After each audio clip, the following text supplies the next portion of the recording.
Sa pasako ni Propeta Isaias. Mao kini ang ingon sa Ginoo nga mao'y naghimugdalan diha sa dagat ug agianan diha sa lahong nga katubigan nga mao'y naglaglag sa karwahe, sa kabayo ug sa mga sundalo. Mga bukan sila ug dili makatindog. Ipalong sila sama sa kabilog. Apan ang Ginoo ingon, ayaw na hinundumi ang nangagi, ni mamalandong kao sa mga butang sa karaang panahon. Karon magbuhat ako bagong butang, karon dayon matungha kini, ug makita ninyo. Maghimo ako dalan dito sa kaminawan, ug mga suba dito sa disyerto. Pasinunglan ako sa ihalas na mga mananang, mga lupo o mga apestros. Kay pagkagaydayon ko ang tubig dito sa kamingawan o mga suba dito sa disyerto aron himnon sa kinilig kong katawhan. Ang katawhan na akong iumol alang sa akong kaugalingon aron dayon nila ako. Ang pulong sa Ginoo. Salamat sa Diyos.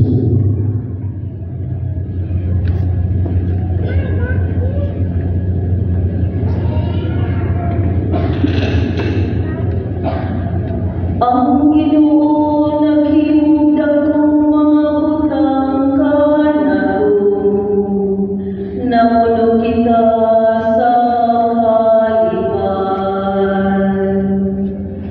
Ang Ginoo naghimugdag kong mga butang kanato, napuno kita sa kalipan. Sa pagpaling sa Ginoo sa mga bihang sa Sion, nahisama kita sa mga tao nga nagdambong. Unya ang baba na puno sa hulyakan, ug ang atong dila sa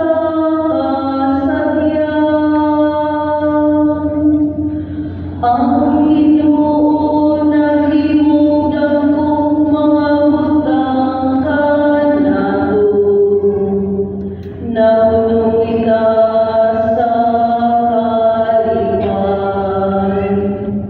Unya miyon sila diha sa kanasuran.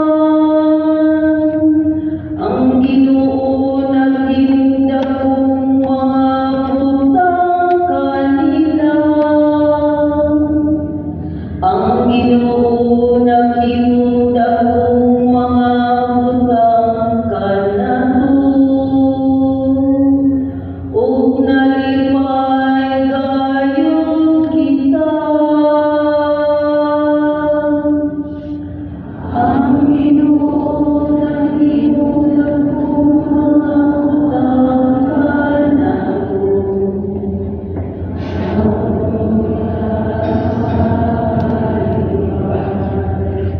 iuli ang among kapalaran, O Ginoo,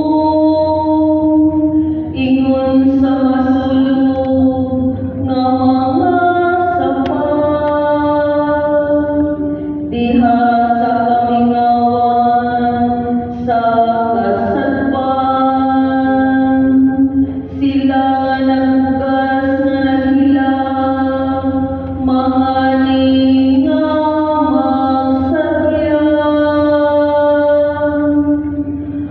ang Ginoo naghimugdag kong mga butang kanato, napuno kita sa kalipan. Bisan manggula sila nga managdangoy mo,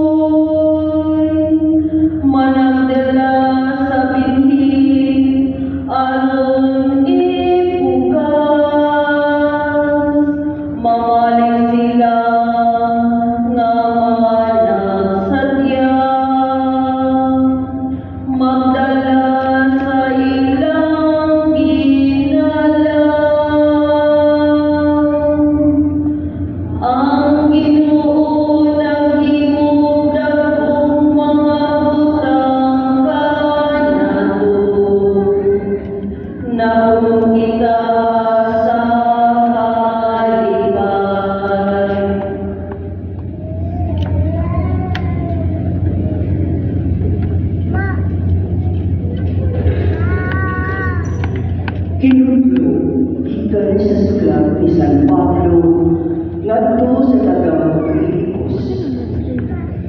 Mga igsoon, iisip ko na ang tanan na walay pili tungkol sa kahibalo bahay ni Kristo Jesus na akong Ginoo nga labaw makaayo kapilihon.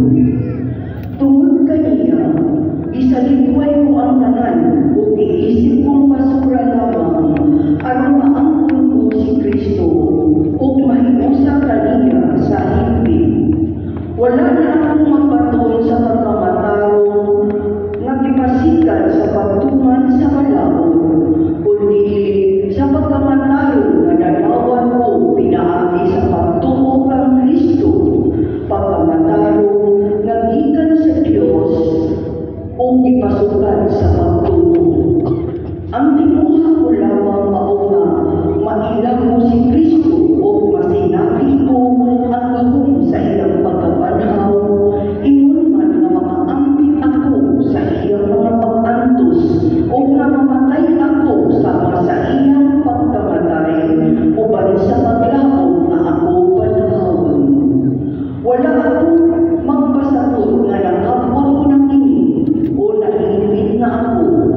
Nagpadayon ako magpaningkamot sa pagkapot ni ini kay ako iyang naman ni Kristo Jesus. Hinoon mga igsoon, wala na rin akong magunang-una nga nakapot ko na ang akong gitinuha. Ang hilingo ko, mao ang pakikalimot sa nangagi o ang pagpaningkamot kutob sa mahimo ko aron makapot sa dag-anan.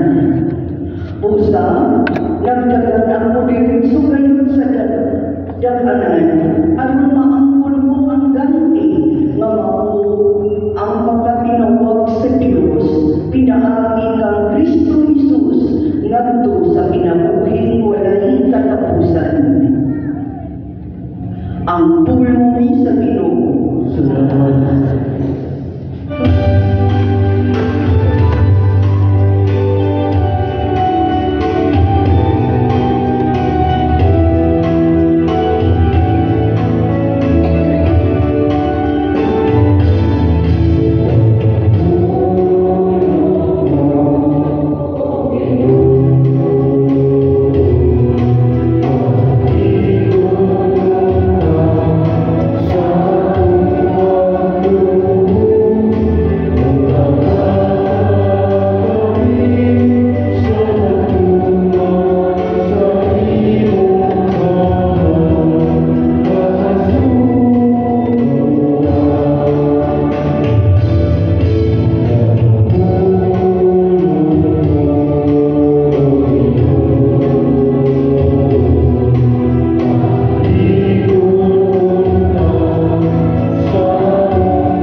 Unya ang tanan na mauli.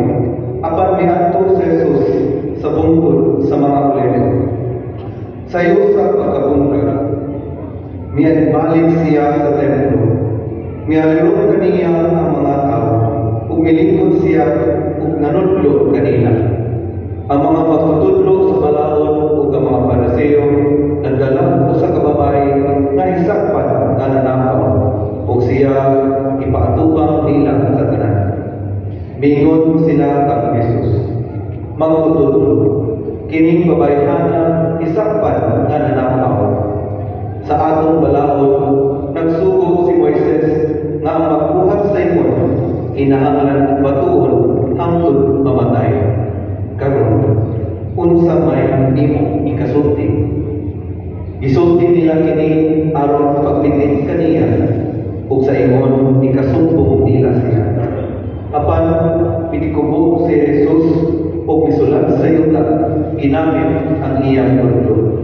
Ug samtang nagbarog sila dito nga namutanan, mituyan si Jesus ug miingon kanila, bisag kinsa kaninyo nga wala makasala, mao'y maunahan pagpatong kanina. Unya pitubo siya pag-usab ug misulat sa yuta. Sa pagkaluhod nila sa gisulti ni Jesus, nag-iyahay sila ng pamahawa. Una, ang mga tigulang. Nahibilin si Jesus ug ang babae na nagbarog gihapon dito. Si Jesus mituyan ug miingon kaniya, babae, hain naman sila. Wala ba'y nagpabilin aron pagsilod kanimo? Wala, sir. Mitubag siya. Kung mao ka na, si Jesus miingon kaniya, dili usab ako mosilod kanimo. Lakaw na ug ayaw na pagpakasala. Ang Ebanghelyo sa Ginoo.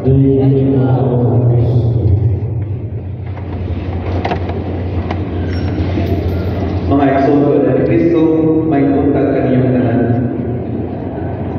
Sa atong Ebanghelyo karon, ini ikalimang Domingo sa Kwaresma, atong makita na si Jesus ug ang babae nga nasakpan na nanakaw. Ang babae gidala dito sa mga magtutudlo sa balawon o sa mga Pariseo aron husgahan kung unsa kayo'y angay buhaton aning babae. Pero mga eksodyo ni Kristo, pag dala nila sa babae, ano na sila yung intensyon na kain o pati. Kaya buot nila na bitcoin si Jesus mapigil. They presented Jesus with a dilemma. O kini ilang na kini manakpan sa Donato si Jesus. Kaya sa ilang pagkataon, ano na rin ang kaputang na masulti si Jesus. Ang unang patuon ang babae. Kung patuon ang babae, bingon sila, asa naman ang imong isakyaw na pasayro o kaluwi. Kung mingon ko si Jesus na di patuon ang babae na nagsupak siya sa balaod ni Moises. But Jesus refused to answer, but rather challenges them. Natanaw nila ang ilang mga kagalingon, ang ilang kasatagsa ng mga kasing-kasing. Kay silang paduo o silong sa babae, daw iinganin sa to give justice, kay ang ilang intensyon na kayo, mo'y pagbiting kami Jesus, ginamit sa sitwasyon sa babae. Giingon rin, nakasalat ang babae sa panakaw, apan wala ang galing lalaki dito. So, ang ilang intensyon na kayo, mao na makita ang mga sayo na ipagtulog ni Jesus. But Jesus challenges them to look deep inside their own hearts na usap sila po ay ano na yung mga sila na ibuka. Na kung ano na sila yung usgahan, ano na sila yung hukuman, ang pinakadalit na kung na mahukuman ang atong kabalikan. Dili pa niya ay nasa atong taksa-taksa ng kasing-kasing una-una, mas nakabalo kita sa unsay mga content ni mas kabalo kita kung sa'y sunod sa atong mga kasing-kasing. Kung ang sunod sa kasing-kasing sa atong mga isikataw, walang jutang masayo, ingon pagaling ang Ginoo na gayon na sayo. Mauna sa katapusan, sa atong kinabuli, ang katapusan na mapupo ka nato, mao ang Ginoo. Mga eksodyo ng Kristo, sa atong Ebanghelyo karon, di ang pagpunta ni Jesus to throw down the stones that we have carried. Ang kaning mga bato, usay bato ni sa kalalo, usay bato ni sa pagputang-putang diha sa mga suod. Pero punat dahil sa dihay, tanaw na ito, ang tagsa-tagsa na ito na mga kinabuhi. Pamalandungan na ito, ilamin ang karoon sa panahon ng Kwaresma. Kung sa atong mga nabulihan na mga pulong, kung atong mga pamatasan, kung atong mga nabuhat sa sukay suod. Ang pagbuhat maayon sa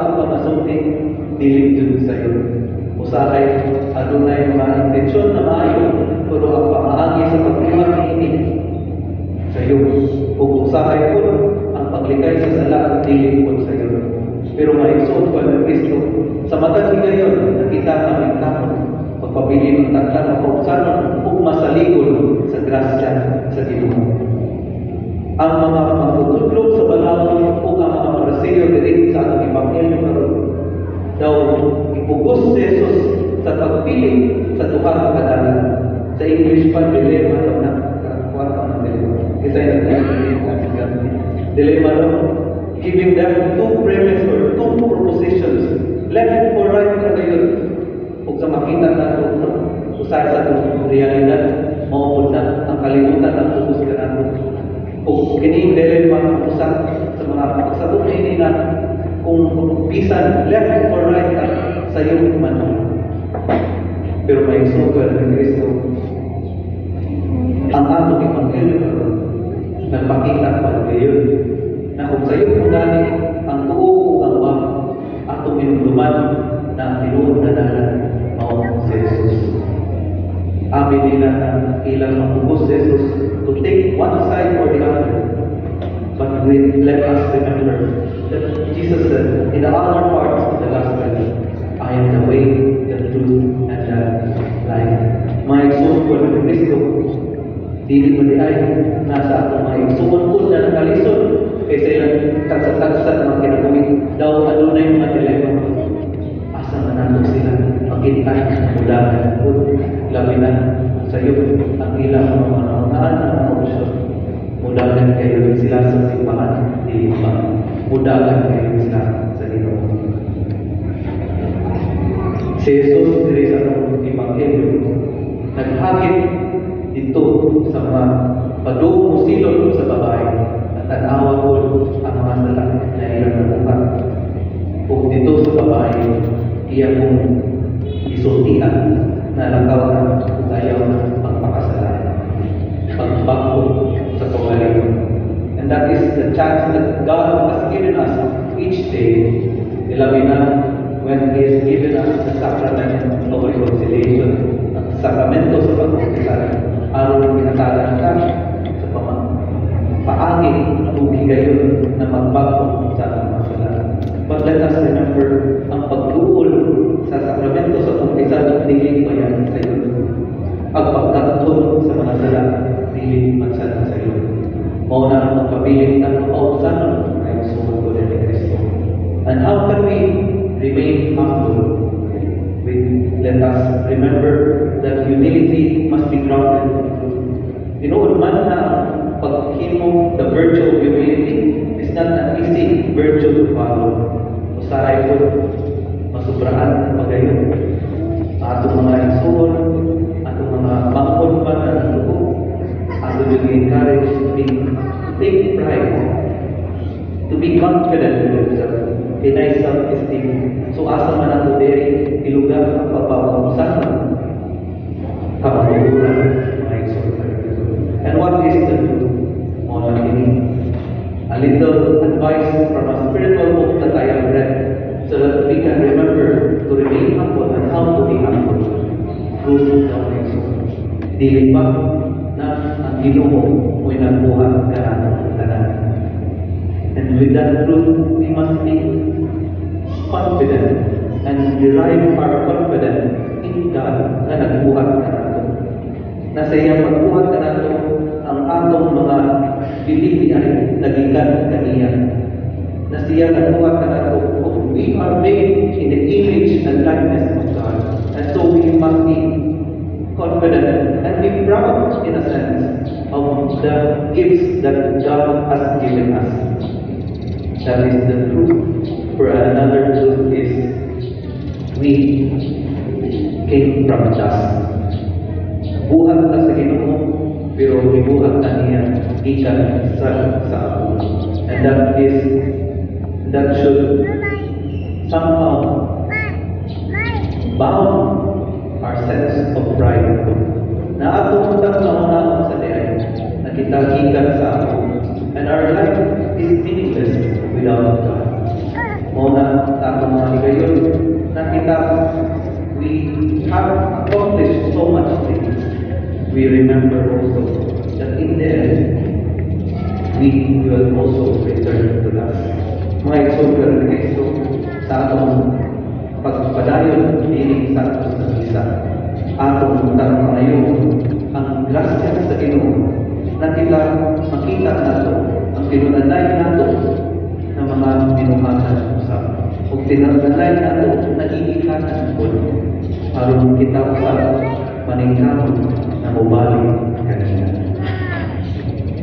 Nagatuwa ko sa Diyos na mahal, magagawang sa tanan, magbubuhat sa langit sa iyo. Ug ang Yesu Kristo iyang anak ng bukong Ginoo nato, nga gipanangtod sa lalaki sa Espiritu Santo, iyanak na Maria Magdalena, gisakit sa sugo ni Poncio Pilato, gilangsang sa krus, namatay ang Ginoo, mikunsan sa mga pinagkay, sa ikatulong adlaw ng araw, isaka sa langit, nagalingkod sa tuo sa Diyos na mahal, makagkakot sa tanan. Ikan nito mabalik siya, aron paghukom sa mga kuhig sa mga patay. Nagatuwa ko sa Espiritu Santo, sa Santa Iglesia Katolika, sa kapulitan sa mga santos, sa kapasuluan sa mga